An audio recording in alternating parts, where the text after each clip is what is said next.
sore Kak. Selamat sore. Perkenalkan saya Dr. Eka yang bertugas pada sore hari ini. Kalau boleh tahu saya berbicara dengan Bapak siapa? Raditya, Baik Bapak Radit, umurnya berapa tahun? 55 tahun. Baik Pak, kalau boleh tahu alamat tinggal Bapak di mana nih? Denpasar, Baik Bapak kerja sehari-hari sebagai napi? supir, Baik Bapak datang ke sini dengan keluhan napi ini mungkin bisa disampaikan terlebih dahulu. sesak, Sudah semenjak kapan ini Bapak rasakan? 3 hari yang lalu. Baik Bapak, kalau boleh tahu apakah ada gejala-gejala lain yang menyertainya? Ada Bisa disampaikan Bapak? sakit kepala, Baik Bapak, kalau boleh tahu Bapak apakah ada riwayat penyakit sebelumnya seperti hipertensi? ada Sudah semenjak kapan nih Bapak memiliki riwayat penyakit tersebut? 10 tahun yang lalu. Baik Bapak, kalau boleh tahu apakah di keluarga juga ada memiliki riwayat penyakit jantung sebelumnya? Ada Baik, apakah Bapak terkait dengan kondisi Bapak, apakah ada hal yang terberat dan juga peringan? Tidak. Baik Pak, kalau boleh tahu apakah Bapak sudah pernah berobat sebelumnya? Sudah. Lalu bagaimana dengan pengobatan tersebut?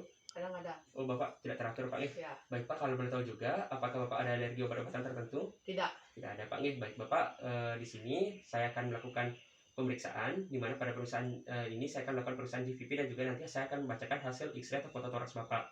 Dan nanti dimohonkan Bapak agar bisa melepas pakaian Bapak karena nanti saya akan melakukan pemeriksaan pada bagian vena jugularis pada bagian Bapak kepala untuk menentukan apakah terjadi peningkatan pada bagian GVP atau tidak.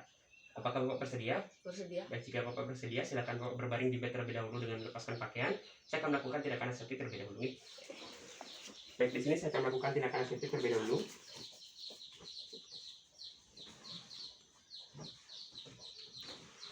Baik, di sini mula-mula pasien berbaring di bed terlebih dahulu tanpa menggunakan bantal. Di mana tanpa menggunakan bantal kita akan nilai apakah vena jugularis pada pasien itu nampak atau tidak. Jika memang nanti tidak nampak, maka kita bisa menggunakan bantal dengan sudut kemiringan kurang lebih 30 derajat.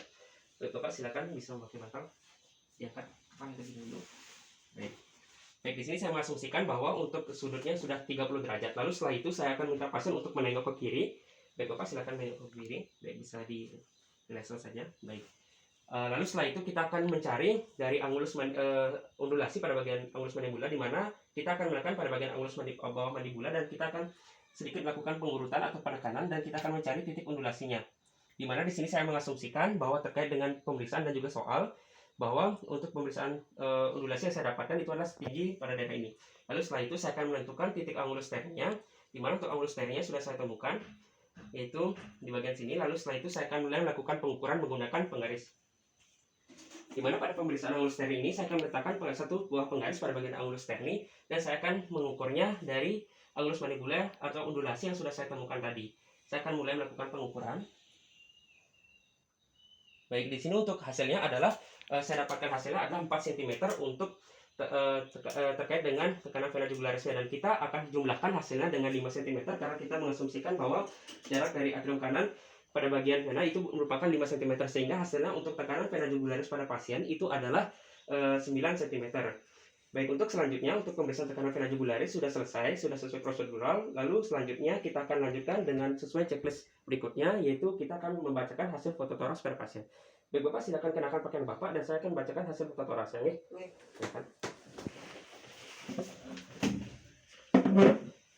Baik, di sini saya akan mulai membacakan hasil foto toraks kepada pasien. Di mana pada pembacaan foto toraks ini yang pertama itu kita lakukan adalah memasang foto toraks pada lightbox dengan benar. Jika sudah, maka akan kita lanjutkan yaitu dengan melihat apakah marker pada foto toraks ada atau tidak. Di mana di sini bisa kita lihat untuk markernya tidak ada baik R ataupun L. Lalu setelah itu kita akan amati apakah proyeksi dari posisi foto toraks ini PA ataupun AP. Di mana di sini untuk proyeksinya adalah PA atau posterior anterior. Setelah itu kita lanjutkan pada poin kedua, di mana poin kedua ini adalah menilai apakah ada identitas pasien pada bagian foto toraks ini atau tidak. Di mana memang di soal itu memang ada identitas pasien, namun untuk foto toraksnya itu tidak ada. Yang benar itu adalah ketika nanti foto toraksnya itu terdapat identitas seperti nama, umur, jenis kelamin, nomor rekam medis dan sebagainya. Di mana di sini untuk foto toraksnya tidak ditemukan. Lalu setelah itu kita lanjutkan pada poin ketiga, kita akan mulai melihat mendeskripsikan atau persyaratan dari foto toraks ini. Yang pertama adalah kita akan nilai bagaimana areanya, apakah jelas atau tidak, ataukah apakah ada bagian yang terpotong. Di mana di sini untuk areanya nampak jelas, tidak ada bagian yang terpotong pada bagian kafung toraks yang sudah didapatkan. Lalu kita akan menilai bagaimana inspirasinya. Inspirasi cukup kita katakan apabila diafragma setinggi IGA 9 atau 10. Kita bisa lihat di sini bahwa untuk hasilnya adalah terdapat 9, di mana itu hasilnya adalah normal untuk inspirasinya.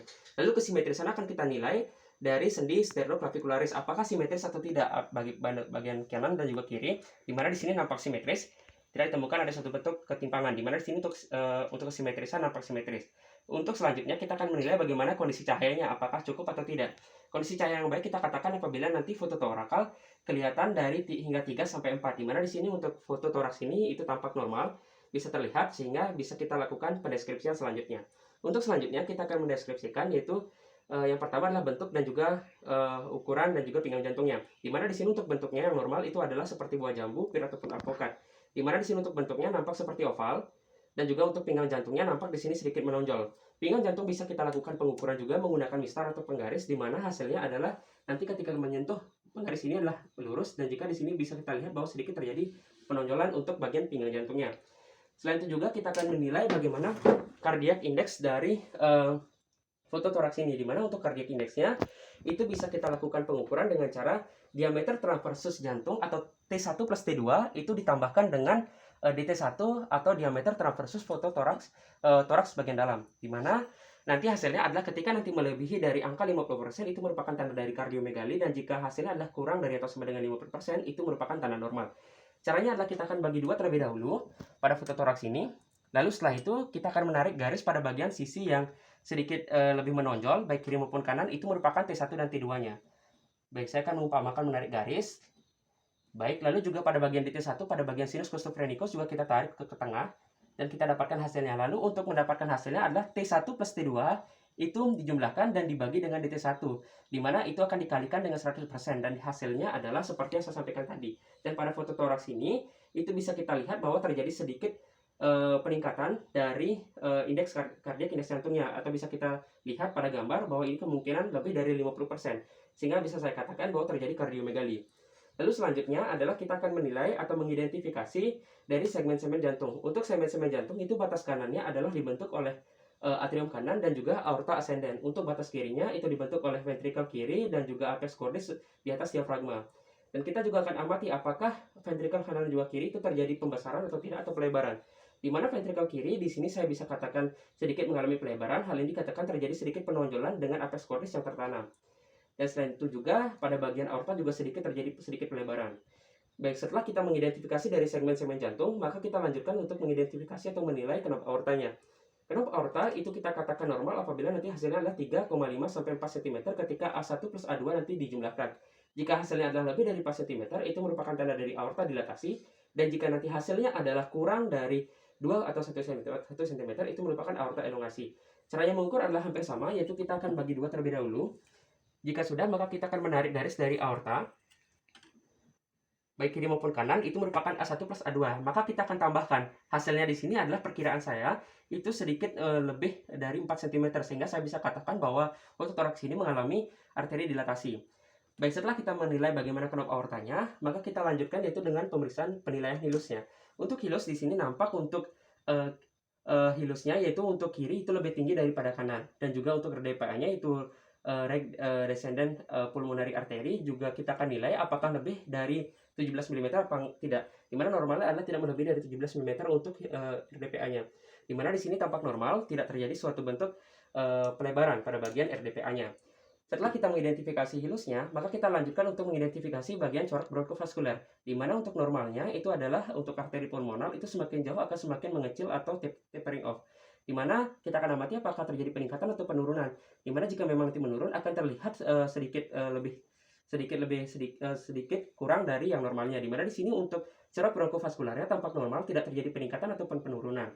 Setelah itu kita akan menilai bagaimana parenkim parunya. Parenkim parunya kita akan amati apakah ditemukan adanya suatu bentuk perkabutan yang merupakan tanda dari edema paru, dan juga kita akan menilai bagaimana sinus costophrenicusnya apakah terselubung atau tidak. Dimana jika nanti memang terselubung itu merupakan tanda dari efusi pleura. Dimana untuk parenkim paru di sini dan juga sinus costophrenicus tampak normal, tidak ada perkabutan dan juga terselubung, sehingga menandakan tidak ada edema paru dan juga tidak ada efusi pleura. Untuk kesan keseluruhan dari foto toraks ini kita bisa dapatkan hasil bahwa terjadi suatu bentuk kardiomegali. Hal ini dibuktikan dari peningkatan cardiac index, selain itu juga peningkatan knop aorta, dan juga di sini bisa kita lihat pada bentuk dan ukuran itu terbentuk oval dan juga terjadi suatu bentuk pelebaran atau penonjolan ke arah kiri, sehingga bisa kita katakan bahwa kesan dari foto toraks ini adalah terjadinya suatu bentuk kardiomegali. Baik, pemeriksaan sudah selesai. Baik Bapak, pembacaan X-ray sudah selesai. Saya lakukan. Di sini dari hasil pemeriksaan saya, dimohonkan untuk Bapak bisa menjaga kondisi Bapak. Saya akan meresepkan sedikit obat dan nanti jika memang kamu kembali bisa Bapak datang ke sini dan dimohonkan untuk Bapak bisa menjaga kondisi Bapak dengan beristirahat yang cukup. Pak nih, apakah ada yang Bapak tanyakan kembali? Tidak. Jika tidak, terima kasih Pak.